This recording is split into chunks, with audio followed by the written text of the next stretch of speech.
Bonjour à tous, aujourd'hui nous avons rendez-vous avec Christophe Lunet, un restaurateur dans le Loir-et-Cher, président de l'association de cuisine en Loir-et-Cher.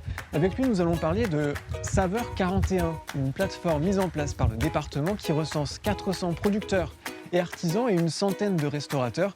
L'idée derrière tout ça, c'est de vous permettre à vous de consommer local plus facilement.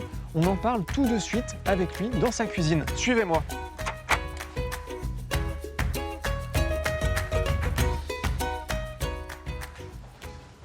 Ah bon voilà, vous avez déjà tout préparé, Christophe, bonjour. Oui, bonjour. Comment allez-vous? Très bien, et vous? Ça va, alors qu'est-ce que vous avez préparé?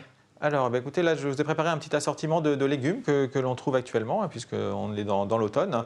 Vous avez de la patate douce, des betteraves, et également donc, des épinards, des pommes, des poires, et puis après des produits voilà, plus courants comme des œufs, noisettes et crème fraîche. Ici, donc dans le Loir-et-Cher, vous êtes capable de trouver à peu près tout ce que vous avez besoin? Oui, tout à fait. Oui, bon, on a cette chance-là de manière générale dans la région Centre-Val de Loire.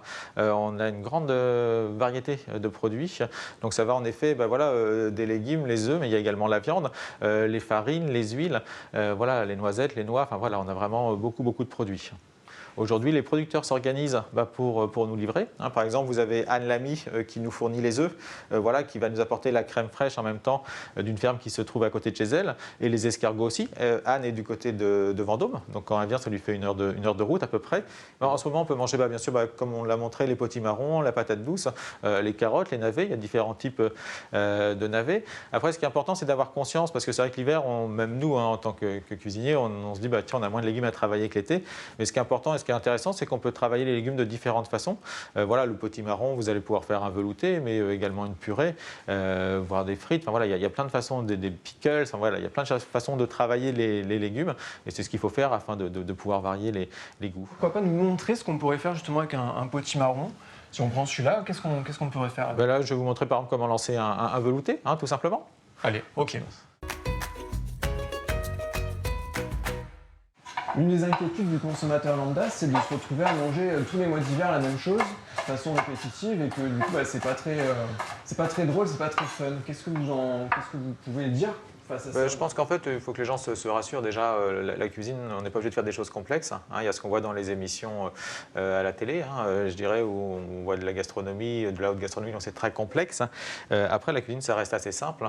Lancer un velouté, faire une purée, voilà, faire cuire des choses au four, ça ne demande pas de compétences techniques particulières. Il faut juste prendre un petit peu de temps, et puis surtout se laisser aller. Il ne faut pas avoir peur. Hein. Je dirais, nous en cuisine, on tente beaucoup. Il n'y a pas de limite en cuisine. Hein. Je dirais qu'une fois qu'on maîtrise quelques bases, on peut faire tout ce qu'on veut, mettre des épices, mettre du miel. Enfin voilà, il y a plein de façons différentes de faire. Il faut se faire plaisir en fait. Hein. Il ne faut pas oublier que la cuisine, c'est faire plaisir aux autres. Et donc voilà, il faut prendre du plaisir quand on cuisine. Il faut se dire voilà, je vais essayer de faire des choses qui soient bonnes et il n'y a pas de raison que ça ne marche pas. Et pour se fournir, vous avez un conseil, vous, pour arriver à cuisiner local, on vient de le faire, mais pour se fournir et trouver des légumes locaux, ou des produits même locaux? Oui, il y a le conseil départemental du Loir-et-Cher qui a mis en place un site internet qui s'appelle Saveur 41, et donc sur lequel ils ont listé tous les producteurs, les artisans, mais également les marchés. Donc ça permet d'avoir sur un seul site, hein, donc Saveur 41, toutes les informations qui sont regroupées. Et depuis peu, ils ont aussi rajouté les restaurateurs, qui partagent un peu les valeurs de cuisine en Loir-et-Cher. Donc on va retrouver les membres de cuisine en Loir-et-Cher, les maîtres restaurateurs. Donc ça fait vraiment un endroit sur Internet pour trouver toutes les informations nécessaires.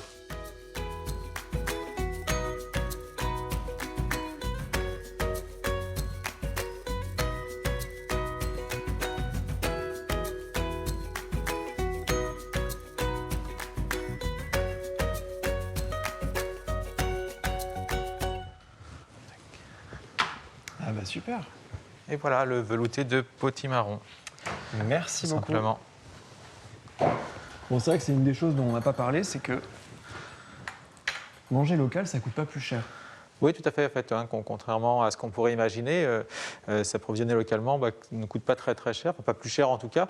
Quand on va faire le marché ou quand on va chez un maraîcher, par exemple, on peut acheter juste une carotte si on a besoin. Ça évite d'acheter des stocks de carottes que l'on jette après. Le rapport qualité-prix voilà, est beaucoup plus intéressant en s'approvisionnant, en achetant les produits auprès des producteurs locaux qu'en passant par des intermédiaires. Hein.